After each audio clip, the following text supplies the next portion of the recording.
শিকা। আশা করি আপনারা সবাই খুব ভালো আছেন আর আমরাও খুব ভালো আছি। সবাইকে হ্যাপি নিউ ইয়ার। নতুন বছরটা সবার খুব ভালো কাটুক। আজ হলো 2026 সালে 3 জানুয়ারি। নন্দী হিলস আর আদিযোগী যাওয়ার প্ল্যানিংটা অনেক দিন ধরে হচ্ছিল, তো ফাইনালি সেই প্ল্যানিংটা সাকসেসফুল হলো। কালকে রাতেই সবাই ঠিক করা হলো যে আজকের ভোর ভোর আমরা একদম বেরিয়ে পড়বো। বেরোনোর কথা ছিল ভোর 3টের সময়, আর একটু দেরি হয়ে 3:30 বেজে গেছে এখন, আর আমাদের গাড়ি ওইদিকে ছেড়ে দিল।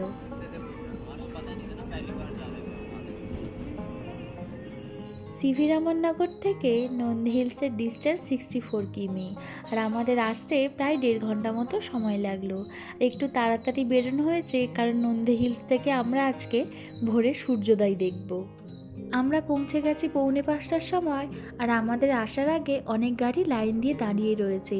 6টায় গেট খুলবে, তারপর এক এক করে গাড়িগুলো যাবে। 6টা বেজে গেছে, গেটও খুলে দিয়েছে, আর আমাদের গাড়ি এদিকে নন্দী হিলসে যাওয়ার জন্য ছেড়ে দিয়েছে। নন্দী হিলসের উপরে আস্তে আস্তেই রাতের অন্ধকার থেকে ভোরের আলো ফুটতে শুরু করে দিয়েছে। পাহাড়ে ওঠার আগেই একটা ম্যাপ রয়েছে যেখানে নন্দী হিলসের কোথায় কী রয়েছে সেগুলো সমস্তটা লেখা, কিন্তু অনেক দিনের পুরনো হয়ে গেছে তাই অতটাও বোঝা যাচ্ছে না। আর আজকে শনিবার বলে কত মানুষজনের ভিড় হয়েছে। সকাল টাইমটায় নাকি সূর্যোদয় দেখার জন্য এতটাই ভিড় হয়, আর সবাই এখন যাচ্ছি আমরা নন্দী হিলসে সূর্যোদয় দেখতে। সবাই এদিকে আমাদেরকে তাড়া দিচ্ছে যে তাড়াতাড়ি চলে এসো, সূর্য ওদিকে উঠে যাবে। আর আমাদের একটু লেটই হয়েছে। আমরা নিচে গেছিলাম টয়লেটে। এখানেই একটা ইনফরমেশন শেয়ার করি, নন্দী হিলসের নিচেও টয়লেট রয়েছে আর উপরেও টয়লেটের ব্যবস্থা রয়েছে।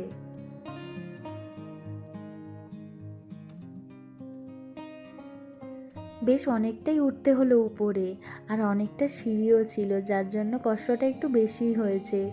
পাহাড়ি রাস্তায় ওঠাটা তো আর মুখের কথা নয়, একটু তো কষ্ট হবেই। কষ্টের পরেই কিন্তু এত সুন্দর দৃশ্য অপেক্ষা করে, কিন্তু সেই স্পেশাল মোমেন্টটা আমরা মিস করে গেছি।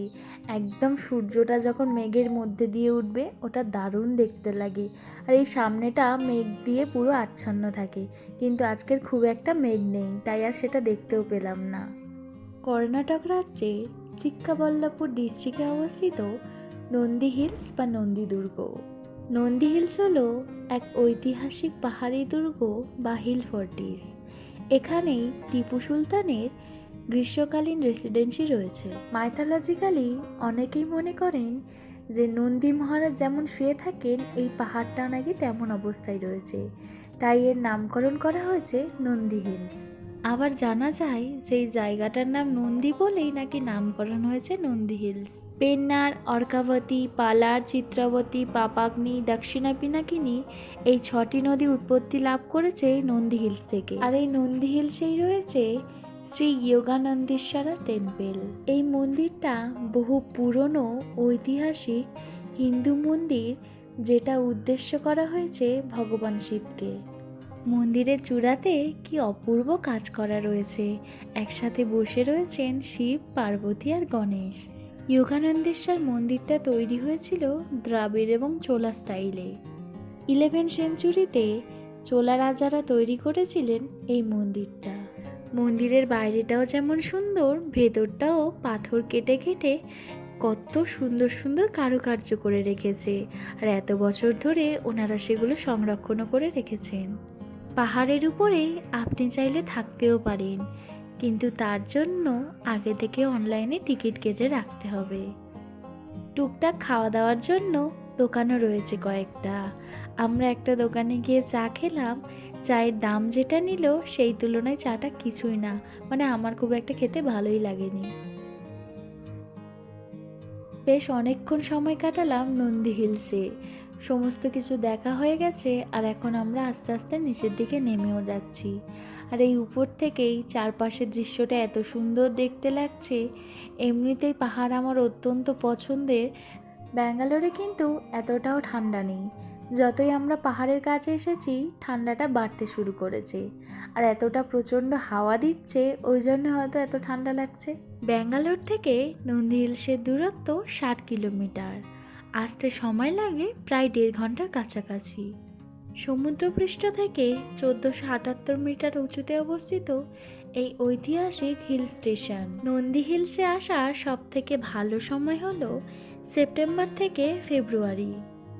বিশেষত সবাই নন্দী হিলসে আসে ভোরের অপরূপ সূর্যোদয় আর সন্ধ্যার সূর্যাস্ত দেখতে। এছাড়াও মনোরম প্রাকৃতিক পরিবেশের জন্য নন্দী হিলস বিখ্যাত। তাই তো টিপু সুলতান সামার রেসিডেন্সিতে আসতো গরমের সময়। নন্দী হিলস থেকে নামতে নিচের দিকে রয়েছে অমৃতা সরোবর বা পুষ্করিণী। ব্ল্যাক স্টোন দিয়ে স্কোয়ার শেপের অমৃতা সরোবর বা লেক অব নেকটারটা তৈরি হয়েছিল চোলা রাজাদের সময়ে। 32টা সিঁড়ি দিয়ে তৈরি হয়েছে এই লেকটা। প্রাচীন যুগে এই লেকটা ধর্মীয় কাজে ব্যবহৃত হতো, আর এখন এই লেকের জলেই রং বেরঙের কত মাছ ঘুরে বেড়ায়, আর এখানে অনেক রকমের পাখিও আসে।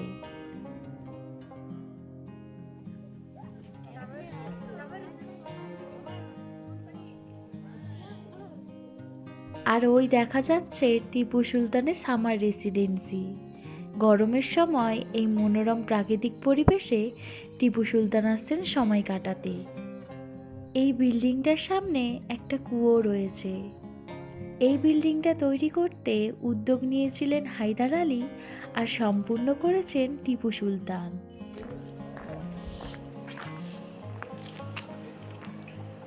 টিপু সুলতান এখানে ছুটি কাটাতে আসতো, আর আমরা কি করতেছি ঘুরতে। এই বিল্ডিংয়ের একদম পিছন দিক থেকে রয়েছে গাভী বীরভদ্রেশ্বরা মন্দিরে যাওয়ার রাস্তা। হয়তো অনেকটা নিচের দিকে নামতে হবে, আর এই রাস্তাটা ট্রেকিং রুট হিসাবেও ব্যবহৃত হয়। অনেকেই দেখলাম ট্রেক করে উপরে উঠছে। ওখানে একটা সিঁড়ি ধরে নিচে নেমে দেখলো যে অনেকটাই নামতে হবে, তাই আমরা নিচে অতটা নামলাম না। সত্যি সত্যি গরমের সময় এরকম একটা মনোরম জায়গায় এলে সবারই তো মন ভালো হয়ে যাবে। সাউথ ইন্ডিয়ান খাবার তো আমার বাইরের খুব একটা ভালো লাগে না, আর সারাদিনের যেহেতু ব্যাপার কী যে খাবো তার ঠিক নেই, তাই বাড়ি থেকেই লুচি আর আলু কষা করে এনেছি, আর বেশ কিছু ফলও সাথে করে এনেছি, সেগুলোই খাচ্ছি এখন।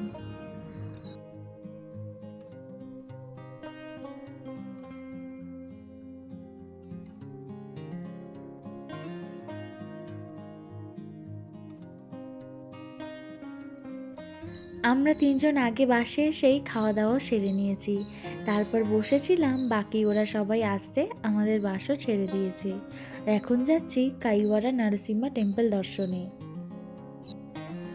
নন্দী হিলস থেকে আজ ভোরের অপরূপ সূর্যোদয় দিয়ে দিনটাও বেশ ভালোই শুরু হলো। আর এখন আমরা নন্দী হিলস থেকে কাইওয়ারা নরসিংহা টেম্পলে পৌঁছেও গেছি। এই বহু প্রাচীন নৃসিংহদেবের মন্দিরটি রয়েছে কর্ণাটক রাজ্যের বৈকুণ্ঠ হিলে। এই মন্দিরটি ডেডিকেট করা হয়েছে বিষ্ণুদেবকে, আর নৃসিংহদেব হলেন বিষ্ণুদেবেরই এক অবতার। মহাভারতের পাণ্ডবদের সময় থেকেই এই মন্দিরের অস্তিত্ব রয়েছে বলে জানা যায়। নন্দী হিলস থেকে কাইওয়ারা টেম্পলের ডিস্টেন্স প্রায় 48 কিলোমিটার, আর আমাদের বাসে আসতে সময় লাগলো প্রায় 1 ঘন্টা 15 মিনিটের মতো। আর ব্যাঙ্গালোর থেকে কাইওয়ারা মন্দিরের ডিস্টেন্স হলো 77 কিলোমিটার। চলো।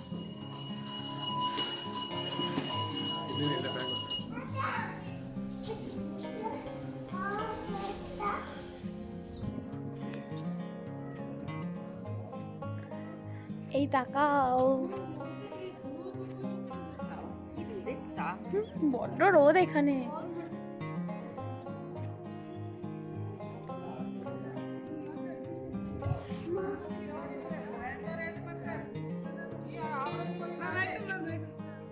মন্দিরের গর্ভগৃহের নৃসিংহদেবের মূর্তিটা অনেক প্রাচীন দেখেই মনে হবে, আর মূর্তিটা সম্পূর্ণ কালো পাথরের তৈরি। মন্দিরের চারপাশটা সবুজ পাহাড় দিয়ে ঘেরা।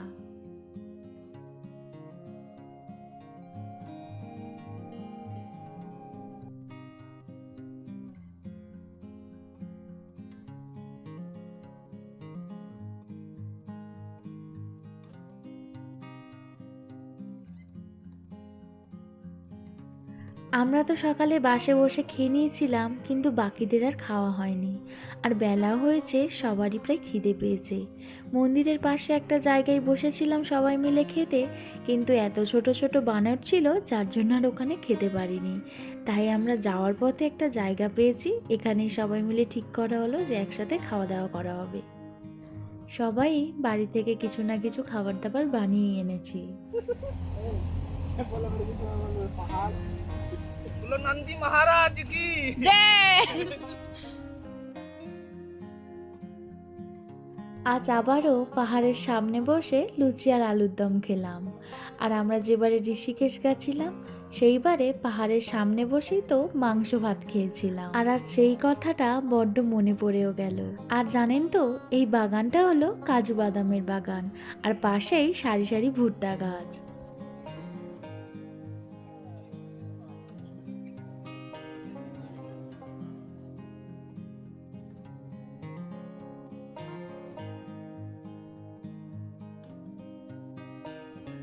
ওখান থেকে সবাই মিলে খাওয়া দাওয়ার পর্ব মিটিয়ে আমরা আবারও চলে এসেছি কৈলাসগিরি দর্শনের উদ্দেশ্যে। এই কৈলাসগিরি পাহাড়টা বেশ অনেকটাই উঁচুতে অবস্থিত। উঁচুতে হলেও অতটাও কষ্ট হচ্ছে না উপরে উঠতে, কারণ পাহাড় কেটে কেটে বেশ ভালো ঢালু রাস্তা তৈরি করা হয়েছে।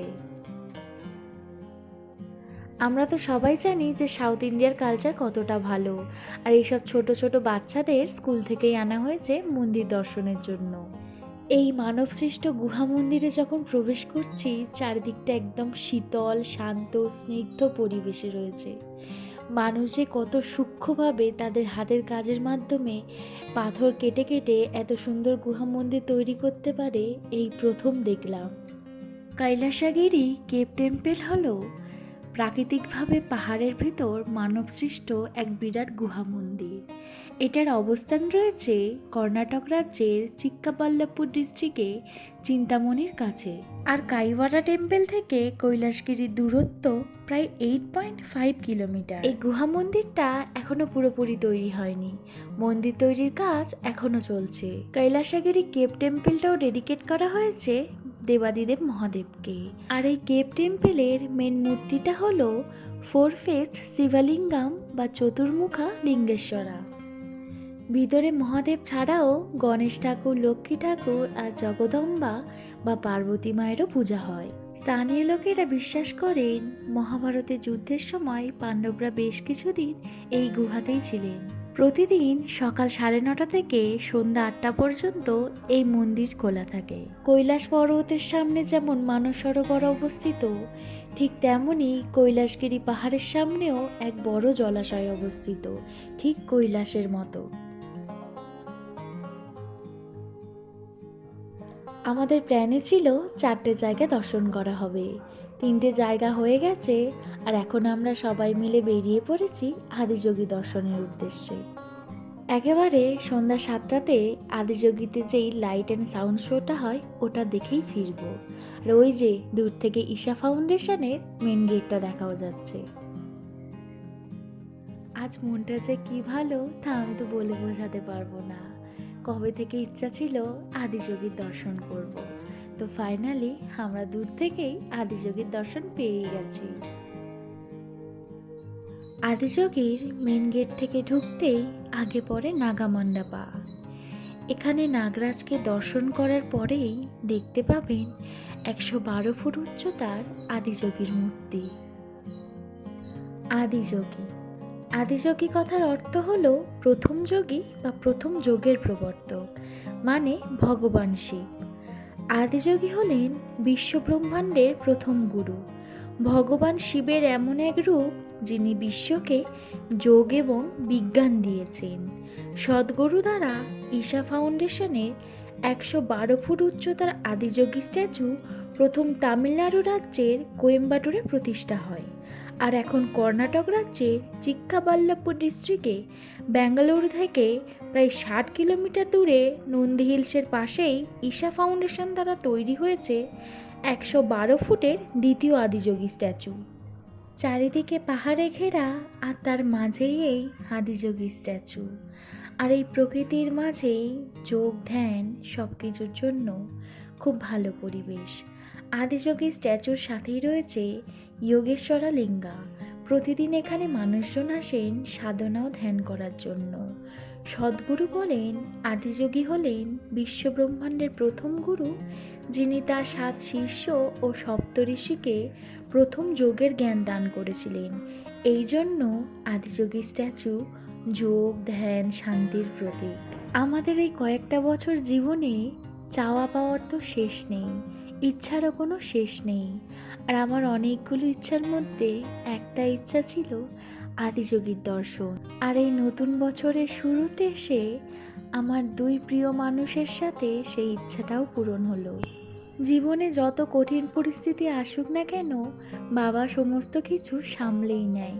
শুধু বাবার উপর একটু বিশ্বাস ভরসা রাখতে হবে, আর বিশ্বাস রাখতে হবে নিজের কর্মের উপর। কর্ম করেই যেতে হবে, ফলের আশা না করে। লাইন দিয়ে আমরা শিবলিঙ্গ দর্শন করেছি, আর ভেতরে বেশ কিছুক্ষণ বসে বাবার নাম স্মরণ করেছি। মনটা একেবারে শান্ত হয়ে গেছে। আদিযোগী হলেন যোগের গুরু, আর এই যোগ সাধনার মাধ্যমেই মানব জীবনের মুক্তি ঘটে। যোগিক সাইন অনুসারে মানব জীবনের সমস্ত দুঃখ, কষ্ট, জন্ম মৃত্যু থেকে মুক্তি পাওয়ার জন্য 112টা পথ রয়েছে। তাই আদিযোগের উচ্চতা 112 ফুট, চওড়াই 147 ফুট, আর ওজন হচ্ছে 500 টন। সম্পূর্ণ মূর্তি তৈরি হয়েছে ইস্পাত দিয়ে। ঈশা ফাউন্ডেশনের গোশালাতে কত বড় বড় গরু আর ষাঁড় রয়েছে। আর বিশেষত্ব হলো এটাই, এদের কিন্তু সব আলাদা আলাদা নাম রয়েছে, যেমনটা মায়াপুরে। Divya Darshana will begin shortly. We request you to please come to the seating area. Adiyogi ದಿವ್ಯ ದರ್ಶನದ ಸಂಪೂರ್ಣ ಅವಧಿಯಲ್ಲಿ, ಅಂದರೆ ಕೊನೆಯಲ್ಲಿ ನಡೆಯುವ ಆರತಿಯ ತನಕ ದಯವಿಟ್ಟು ಕುಳಿತಿರಿ.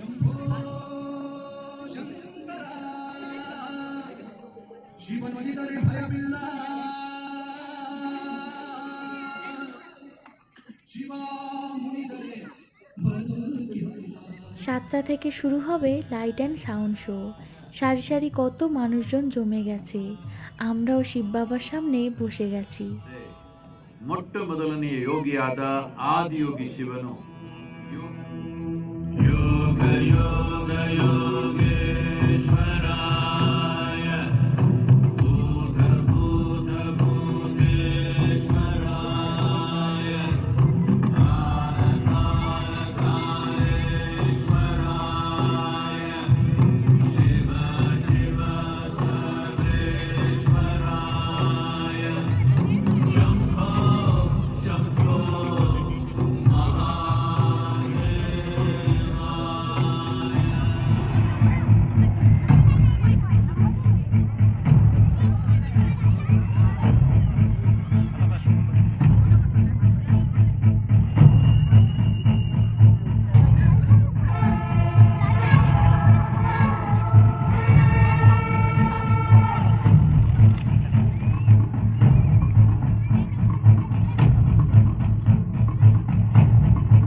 Over 15,000 years ago, a being appeared in the upper regions of Himalayas.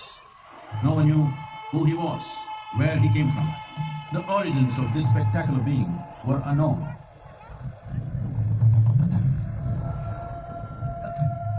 When his ecstasy allowed him some movement, he danced wildly.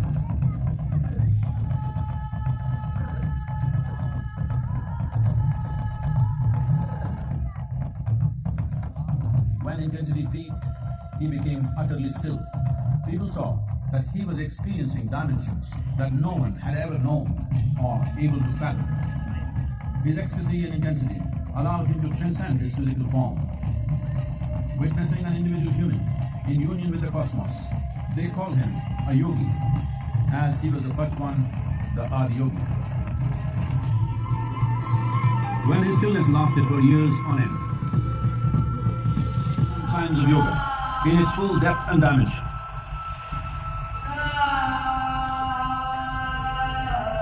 The mysteries of the universe, a most overwhelming vision, the sages and Devi Parvati. And Devi Parvati is seeing Adi Yogi reveling in ecstatic states.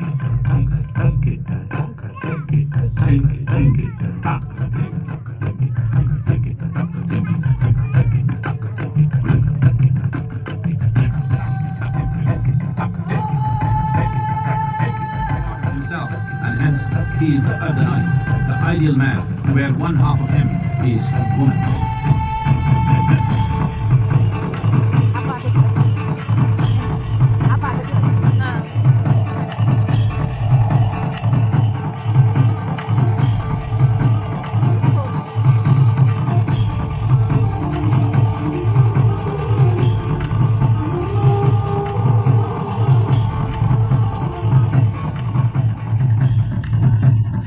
Seeing the splendor of this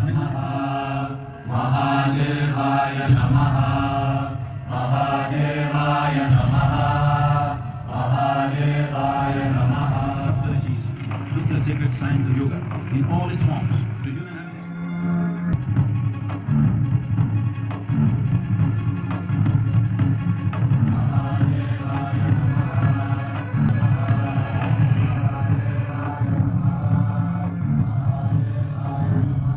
This spectacular being is not of the past, but the future of humanity. To move humanity from hallucinations of ups and downs to nameless ecstasies of one's interiority. Mahadevaya Namaha, Mahadevaya Namaha, Namaha.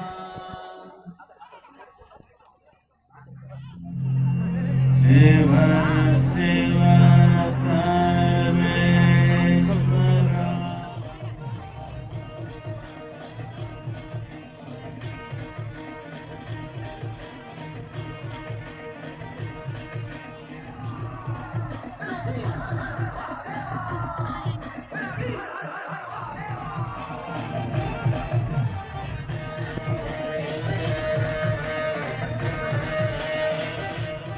পুরো light and sound শোতে আদিযোগীর বৃত্তান্তই বর্ণনা করা হয়েছে।